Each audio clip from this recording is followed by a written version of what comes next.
Madhugiri ಗುತ್ತಿಗೆಯಲ್ಲಿ ಧರ್ಮಾಧಾರಿತ Muslim ಮೀಸಲಾತಿ ಮಸೂದೆ ಜಾರಿಗೆ ತಂದ ಕಾಂಗ್ರೆಸ್ ಸಂವಿಧಾನ ಬಾಹಿರ ನಡೆಯನ್ನು ಖಂಡಿಸಿ ಹಾಗೂ ಮುಸ್ಲಿಂ ಮೀಸಲಾತಿ ವಿಚಾರವಾಗಿ ಸಂವಿಧಾನ ಬದಲಾಯಿಸುತ್ತೇವೆ ಎಂದು ಹೇಳಿಕೆ ಕೊಟ್ಟ ಕಾಂಗ್ರೆಸ್ ಉಪಮುಖ್ಯಮಂತ್ರಿ ಡಿಕೆ ಶಿವಕುಮಾರ್ ಹೇಳಿಕೆ ಖಂಡಿಸಿ ಭಾರತೀಯ ಜನತಾ ಪಾರ್ಟಿ ಮಧುಗಿರಿ ಸಂಘಟನಾ ಜಿಲ್ಲೆ ಮಧುಗಿರಿ ಮಂಡಲ ವತಿಯಿಂದ ಪ್ರತಿಭಟನೆ ನಡೆಸಿದರು. ಪಟ್ಟಣದ ಪಾವಗಡ ಸರ್ಕಲ್ನಲ್ಲಿರುವ ಡಾಕ್ಟರ್ ಬಿಆರ್ ಅಂಬೇಡ್ಕರ್ ಪುತ್ಥಳಿಗೆ ಮಾಲಾರ್ಪಣೆ ಮಾಡಿ ಕಾಂಗ್ರೆಸ್ ಸರ್ಕಾರದ ವಿರುದ್ಧ ಧಿಕ್ಕಾರಗಳನ್ನು ಕೂಗುತ್ತಾ ಪಟ್ಟಣದ ಪ್ರಮುಖ ರಸ್ತೆಗಳಲ್ಲಿ ಮೆರವಣಿಗೆ ಮಾಡಿ ಉಪ ವಿಭಾಗಾಧಿಕಾರಿಗಳಿಗೆ ಮನವಿ ಪತ್ರ ಸಲ್ಲಿಸಿದರು. ಹಿಂದೂ ವಿರೋಧಿ ಕಾಂಗ್ರೆಸ್ ಪಕ್ಷಕ್ಕೆ ಹಿಂದೂ ವಿರೋಧಿ ಕಾಂಗ್ರೆಸ್ ಪಕ್ಷಕ್ಕೆ ಸಂವಿಧಾನ ವಿರೋಧಿ ಡಿಕೆ ಶಿವಕುಮಾರ್ಗೆ ಸಂವಿಧಾನ ವಿರೋಧಿ ಹೇಳಿಕೆ ನೀಡಿದ ಡಿಸಿಎಂ ಡಿಕೆ ಶಿವಕುಮಾರ್ಗೆ ಬಲೋ ಭಾರತ್ ಮಾತಾ ಕಿ ಬಲೋ ಭಾರತ್ ಮಾತಾ ಕಿ ಭಾರತೀಯ ಜನತಾ ಪಾರ್ಟಿಗೆ ಸರ್ಕಾರಕ್ಕೆ ಸರ್ಕಾರಕ್ಕೆ ಸರ್ಕಾರಕ್ಕೆ ಹಿಂದೂ ವಿರೋಧಿ ಕಾಂಗ್ರೆಸ್ ಸರ್ಕಾರಕ್ಕೆ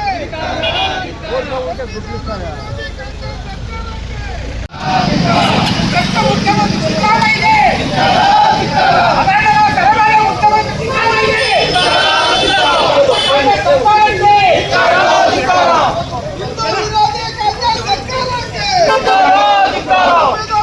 बलो भारत माता की बलो भारत माता की भारतीय जनता पार्टी की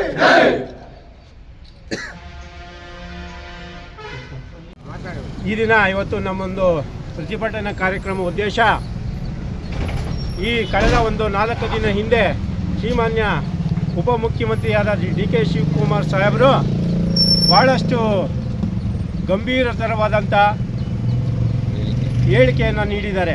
ಏನು ಅಂತಂದರೆ ಅಲ್ಪಸಂಖ್ಯಾತರ ಓಲೈಕೆಯ ಒಂದು ರಭಸದಲ್ಲಿ ಸಂವಿಧಾನವನ್ನು ಬದಲಾವಣೆ ಮಾಡುವಂಥ ಅವಕಾಶವೂ ಇದೆ ಅಂತಂದ್ಬಿಟ್ಟು ಹೇಳಿಕೆ ಕೊಟ್ಟಿದ್ದಾರೆ. ಇದು ಅವರ ಮುಖವಾಡ ಕಳಚಿ ಬಿದ್ದಿದೆ ಕಾಂಗ್ರೆಸ್ನವ್ರದ್ದು. ಯಾಕೆಂದರೆ ಹಿಂದೆ ನಾವು ನಮ್ಮ ಮೇಲೆ ಗೂವೆ ಕುಂಡ್ರಿಸಿದ್ರು. ಕಾಂಗ್ರೆಸ್ BJPನವರು ಸಂವಿಧಾನ ಬದಲಾವಣೆ ಮಾಡ್ತಾರೆ ಅಂತ ಎಲ್ಲ ಪ್ರಚಾರ ಮಾಡಿಕೊಂಡು ತಿರುಗ್ತಾಯಿದ್ರು.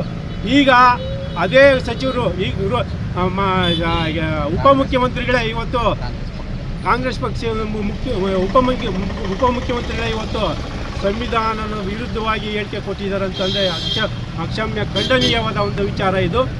ಇನ್ನೊಂದು, ಈ ಕಾಂಗ್ರೆಸ್ ಸರ್ಕಾರ ಸಾಧನೆ ಏನು ಅಂದರೆ ಬರೀ ಹಗರಣಗಳು, ಎಲ್ಲ ಹಗರಣಗಳು, ಟ್ರಾಪ್ಗಳು, ಹನಿ ಟ್ರಾಪ್ಗಳು, ಅವು ಇವು ಇದೇ ಇದರಲ್ಲೇ ಬಂದು 2 ವರ್ಷ ಕಳ್ಕೊಂಡು ಬಂದರು. SC ST ದುಡ್ಡೆಲ್ಲ ಗುಳು ಮಾಡಿಬಿಟ್ರು. ಎಲ್ಲ ಹಗರಣ ಒಂದೊಂದು ಹಗರಣ ಮುಚ್ಕೊಂಡು ಬಂದು ಇದೇ ರೀತಿ ಕಳೆದೇ ಬಿಟ್ಟರೆ ಈಗ ನಮ್ಮ ಕರ್ನಾಟಕ ಜನತೆಗೆ ಏನು ಒಂದು ಪೈಸದ ಅಭಿವೃದ್ಧಿ ಕೆಲಸ ಮಾಡಿಲ್ಲ, ಒಂದು ಶಂಕುಸ್ಥಾಪನೆ ಇಲ್ಲ, ಒಂದು ಉದ್ಘಾಟನೆ ಇಲ್ಲ, ಒಂದು ಯಾವುದೇ ಗುದ್ದಲಿ ಪೂಜೆ ಇಲ್ಲ. ಇಷ್ಟೆಲ್ಲ ಇದ್ದರೂ ಸಹ ಈ ಕಾಂಗ್ರೆಸ್ ಪಕ್ಷ ಬರೀ ಹಣ ಲೂಟಿ ಮಾಡೋದಕ್ಕೆ ಒಂದು ಇದು ಮಾರ್ಗ ಹುಡ್ಕೊಂಡಿದ್ರೆ ಬಿಟ್ಟರೆ ಯಾವುದೇ ರೀತಿ ಅಭಿವೃದ್ಧಿಗೆ ಒತ್ತು ಕೊಡ್ತಾ ಇಲ್ಲ. ಈಗ ಇದರಲ್ಲಿ ಈ ಅಭಿವೃದ್ಧಿನ ಮುಚ್ಚಾಕೋದಕ್ಕೆ ಒಂದೊಂದೇ ಹಗರಣಗಳನ್ನ ಬಯಲಿಗೆ ಬರೋದು, ಅದು ಮುಚ್ಚಾಕೋದಕ್ಕೆ ಇನ್ನೊಂದು ಹೇಳಿಕೆ ಕೊಡೋದು, ಇದನ್ನು ಹೇಳಿಕೆ ತೊಗೊಂಡು ಒಂದೊಂದನ್ನೇ ಮಾಡ್ಕೊಂಡು ಬರ್ತಾ ಇದ್ದಾರೆ. ಇದು ಈಗ ಮಾಡ್ತಾ ಇರೋ DKC ಸನ್ಮಾನ್ಯ ಉಪಮುಖ್ಯಮಂತ್ರಿ ಅವರು DKC ಸಾಹೇಬರು ಏನು ಹೇಳಿದ್ದಾರೆ, ಈ ಕೂಡಲೇ ಅದನ್ನು ಈ ಸಚಿವ ಸಂಪುಟದಿಂದ ಕೈ ಬಿಡಬೇಕು ಅಂತಂದ್ಬಿಟ್ಟು ನಾವು BJP ತಾಲೂಕು ಮಟ್ಟದ BJP ಅಧ್ಯಕ್ಷರನ್ನು ನಾವು ಮತ್ತು ಕಾರ್ಯಕರ್ತರು ಒತ್ತಾಯ ಮಾಡ್ತಾ ಇದ್ದೀವಿ. ಖಂಡಿತವಾಗ್ಲೂ ಇದನ್ನು ಈ ಗಂಭೀರವಾಗಿ ತಗೊಳ್ತಾ ಇದ್ದೀವಿ. ಇಡೀ ಕರ್ನಾಟಕದಂತೆ ನಾವು ತುಂಬ ಪ್ರತಿಭಟನೆಗಳು ಮಾಡ್ತಾ ಇದ್ದೀವಿ.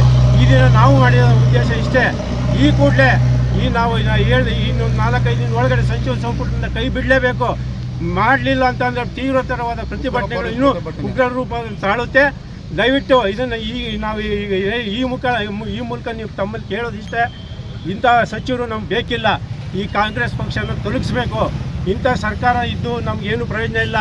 ಎಲ್ಲ ಹಗರಣಗಳು, ಕೊಲೆ ಕೇಸುಗಳು, ಗುತ್ತಿಗೆದಾರರು ಸಾಮೂಹಿಕವಾಗಿ ರಾಜೀನಾಮೆ ಮಾಡ್ಕೊತೀವಿ ಅಂತ ಹೇಳ್ತಾ ಇದ್ದಾರೆ. ಒಂದು ಪೈಸಾ ಇಲ್ಲ, ಕೆಲಸ ಮಾಡಿದ್ದಾರೆ. ಎಲ್ಲ ಸಾಲಗಳು ಮಾಡ್ಕೊಂಡು ಬಡ್ಡಿ ಕಟ್ಟೋಕ್ಕಾಗ್ತಾ ಇಲ್ಲ. ಎಲ್ಲ ಎಲ್ಲೂ ಒಂದು ಪೈಸಾನು ಬಿಡುಗಡೆ ಮಾಡಿಲ್ಲ. SC ST ದುಡ್ಡುಗಳು ಎಲ್ಲ ಯಾವುದೋ ಇದಕ್ಕೆ ತೆಗೆದುಬಿಟ್ಟಿದ್ದಾರೆ. ವಾಲ್ಮೀಕಿ ಹಗರಣ ಮುಚ್ಚಾಕೆ ಬಿಟ್ಟರು, ಇನ್ನು ಮೂಡ ಹಗರಣ ಅದು ಹೋಯ್ತು. ಎಲ್ಲ ಮುಚ್ಚಾಕೊಂಡು ಜನರಿಗೆ ಒಂದು ದಾರಿ ತಪ್ಪಿಸುವಂಥ ಕೆಲಸ ಮಾಡ್ತಾ ಇದ್ದಾರೆ. ಇದನ್ನು ಪಾರ್ಟಿ ಮಧುಗಿರಿ ಮಂಡಲದ ವತಿಯಿಂದ ಮುಸಲ್ಮಾನರಿಗೆ ಗುತ್ತಿಗೆಯಲ್ಲಿ 4% ಮೀಸಲಾತಿಯನ್ನು ಕೊಡ್ತೀನಿ ಅಂತ ಹೇಳ್ಬಿಟ್ಟು ನಮ್ಮ ಉಪಮುಖ್ಯಮಂತ್ರಿಗಳಾದ ಡಿ ಕೆ ಶಿವಕುಮಾರ್ ಹೇಳಿಕೆಯನ್ನು ಕೊಟ್ಟಿದ್ದಾರೆ. ಸನ್ಮಾನ್ಯ ಉಪಮುಖ್ಯಮಂತ್ರಿಗಳೇ, ಮಾದಿಗ